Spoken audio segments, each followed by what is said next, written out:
तो चलिए दोस्तों, आज बात करते हैं हिंदी व्याकरण की। आपका अगर 10वां में अगर हिंदी है, 12वां में अगर हिंदी है क्या, हिंदी तो रहता ही है। उसमें अगर आपको व्याकरण आपको समझ में नहीं आ रहा है, आप यहाँ से तैयारी कर सकते हैं। कोई भी क्वेश्चन हो आपका, व्याकरण से कोई भी क्वेश्चन हो, आप यहाँ से सॉल्व कर सकते हैं। जैसे देखिए, आज हम यहाँ व्याकरण की बात चर्चा करेंगे। पहले ये देखेंगे व्याकरण होता क्या है। व्याकरण आप लोग बचपन में पढ़े होंगे कि व्याकरण किसे कहते हैं।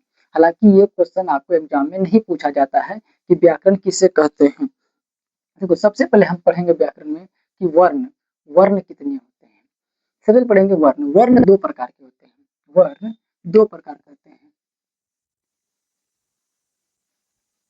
वर्ण कितने प्रकार के? दो प्रकार के। पहला है स्वर वर्ण, दूसरा आपका है व्यंजन वर्ण। देखो, दो प्रकार के वर्ण होते हैं। पहला आपका स्वर वर्ण, दूसरा आपका व्यंजन वर्ण। अब ये देखेंगे कि स्वर वर्ण किसे कहते हैं। स्वर वर्ण किसे कहते हैं? स्वर वर्ण किसे कहते हैं? आप लिखेंगे कोई भी शब्द या कोई अक्षर सहायता से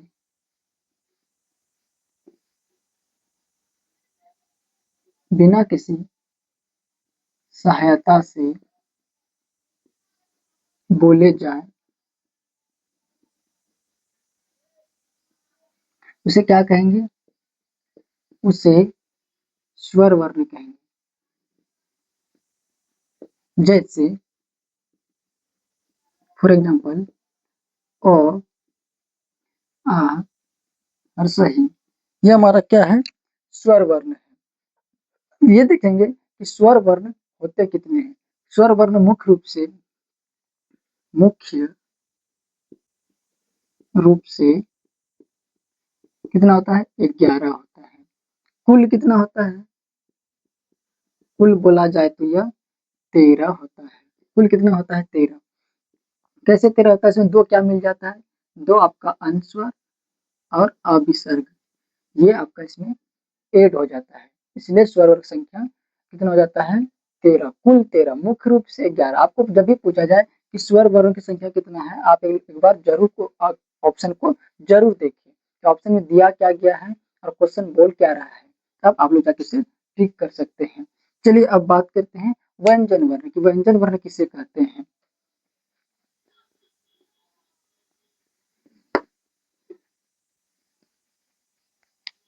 तो देखो, व्यंजन वर्ण किसे कहते हैं?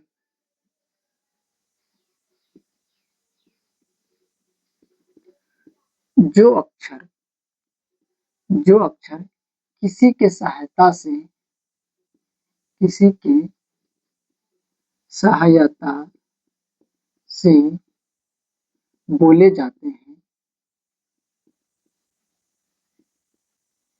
उसे व्यंजन वर्ण कहते हैं। जैसे आपका क, ख, ट, च, ये सब क्या है? आपका व्यंजन वर्ण है। अब व्यंजन वर्णों की संख्या कितना होता है? तो व्यंजन वर्णों की संख्या मुख्य रूप से 33 होता है।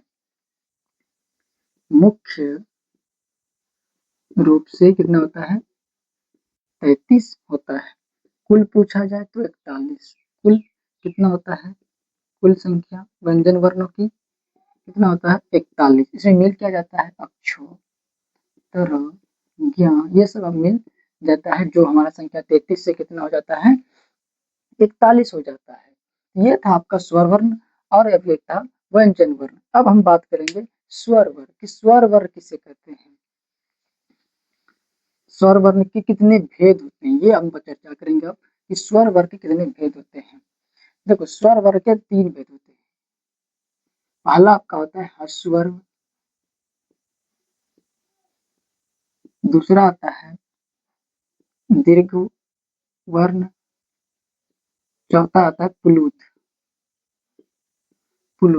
देखो, ह्रस्व स्वर किसे कहते हैं? अब यहाँ लिखेंगे हम ह्रस्व स्वर किसे कहते हैं। हस्वर किसे कहते हैं? जो शब्द को बोलने में कम समय लगे उसे कहते हैं हस्वर। जो शब्द या अक्षर जो शब्द या अक्षर को बोलने में कम समय लगे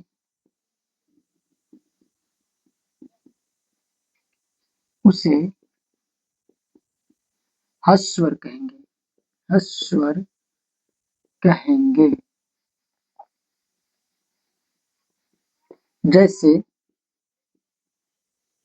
जैसे आपका आ जाएगा आ नहीं आएगा। आ इसलिए नहीं आएगा क्योंकि आ में आपका समय लग जाता है। आ ओ आ में कोई ना कोई मिल जाता है इसलिए आ नहीं लगेगा। आपका हो जाएगा हर्षु। ये सब क्या है आपका हस्वर का एग्जाम्पल है। अब बात करेंगे हम दीर्घ स्वर के। दीर्घ स्वर क्या है?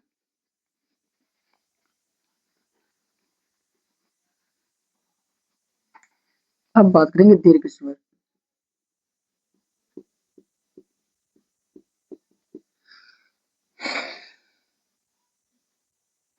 ये लिखेंगे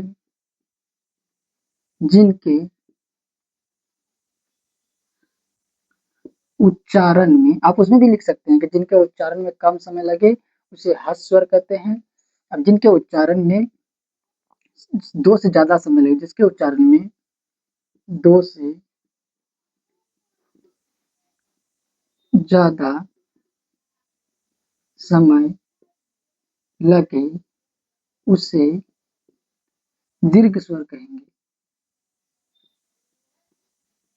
दो से ज्यादा उच्चारण लगे, दो से ज्यादा समय लगे उच्चारण करने में उसे दीर्घ स्वर कहेंगे। और हस्व स्वर में क्या है कि कम समय लगे, कम समय लगे उच्चारण करने में उसे हस्व स्वर कहेंगे। पुलुत में क्या है? अब पुलुत की चर्चा करते हैं। इसमें उसका एग्जाम्पल लिख लेते हैं। जैसे जैसे आपका आ जाएगा आ दीर्घ ही दुर्गहु। यह सब किस में आ जाएगा? आपका दीर्घ स्वर में। आपको पूछा जाएगा कि दीर्घ ही कौन सा स्वर है, हस्वर, दीर्घ स्वर या प्लुत स्वर? यहाँ पे आपको याद रखना चाहिए क्या कौन सा स्वर है, दीर्घ स्वर। ऐसा आपको एग्जाम में पूछा जा सकता है। अब हम चर्चा करेंगे प्लुत स्वर।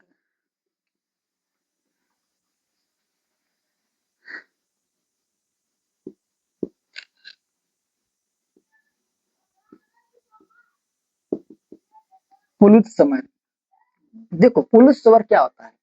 जिन शब्दों को उच्चारण में बहुत समय लगे, जिन शब्दों को उच्चारण में बहुत समय लगे उसे क्या कहते हैं? प्लुत स्वर। जैसे बोलते रे इधर आओ, रे यहाँ यो। अपने गांव में क्या बोलते? रे यहाँ यो, रे वहां जो, रे ये कर। तो सब क्या कहलाता है? प्लुत स्वर कहलाता है। जिसको उच्चारण में ज्यादा से ज्यादा समय लगते हैं उसे क्या कहते हैं? प्लुत स्वर कहते हैं। लिखेंगे जिसके उच्चारण में, जिसके उच्चारण में ज्यादा समय लगे उसे प्लुत स्वर कहेंगे।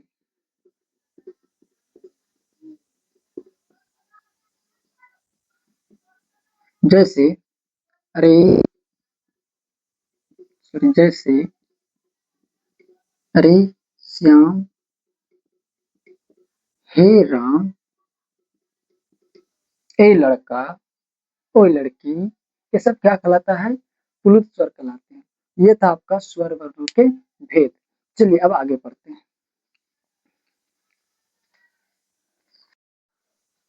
तो ये दोस्तों आप बात करते हैं व्याकरण की कुछ इंपॉर्टेंट बातें। देखो इसमें बोला गया है कि अंतस वर्ण किसे कहते हैं, ऊष्म वर्ण किसे कहते हैं, संयुक्त व्यंजन किसे कहते हैं, गृहत व्यंजन किसे कहते हैं, अज्ञावह किसे कहते हैं। ये कई बार आपके एग्जाम में पूछा गया है कि इनमें से कौन सा संयुक्त व्यंजन है, या इनमें से कौन सा ऊष्म वर्ण है, या इसमें कौन सा गृहत व्यंजन है, या इनमें से कौन सा अज्ञा वर्ण है।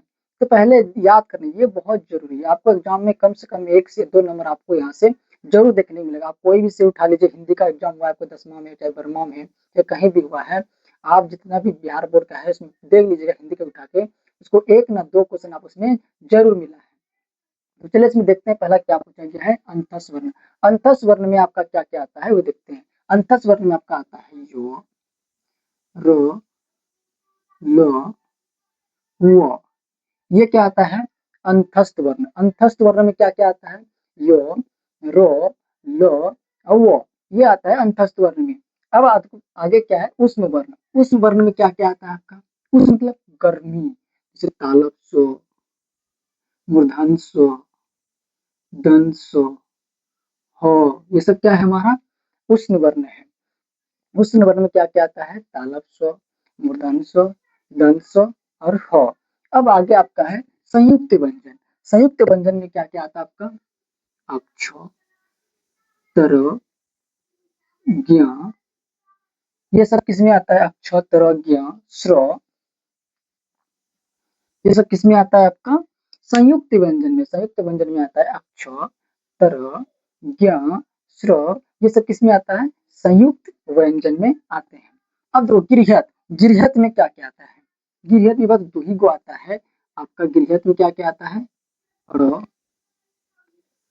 अड़ो, अंगो, अड़ो, जो लास्ट में पढ़ते हैं ज्ञ अड़ अड़, यही आता आपका ज्ञ अड़ अड़। आप पढ़े होंगे पहला क्लास में ही पढ़े होंगे, जब बचपन में आंगनबाड़ी जाते होंगे तो ये पढ़ लेंगे आप लोग, इड़ो अड़ो अड़। नहीं पढ़ते, कितना बच्चा ऐसे बोलता है अड़ो अड़ो अड़।